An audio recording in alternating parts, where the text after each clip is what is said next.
அனைவருக்கும் இனிய மாலை வணக்கம். நான் உங்கள் குழந்தைகள் நல மருத்துவர் ஜெயக்குமார்.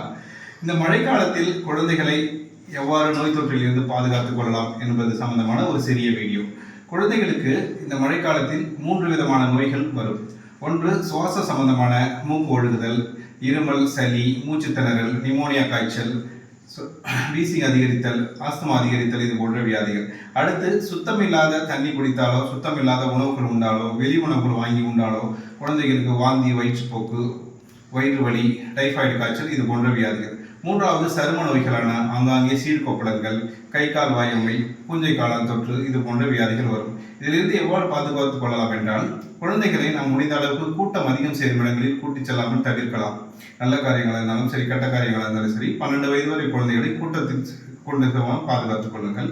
அடுத்தது, குழந்தைகளுக்கு தண்ணீரை சுட வைத்து ஆற வைத்து வடிகட்டி கொடுங்கள். அவ்வப்போது உணவுகளை சமைத்து அவ்வப்போது கொடுத்து பழக்கப்படுத்துங்கள். எவ்வளவு மழை அடித்தாலும் குழந்தைகளை தினமும் சுடுதண்ணீர் குளிக்க வைத்து பழக்கப்படுத்துங்கள். இது போல பயன்படுத்தினால் உங்கள் குழந்தைகளை நோய் தொற்றிலிருந்து பாதுகாத்துக் கொள்ளலாம். இது என்னுடைய முதல் வீடியோ. இதை பார்த்துவிட்டு ஏதேனும் சந்தேகம் இருந்தால் நீங்கள் கேட்கலாம்.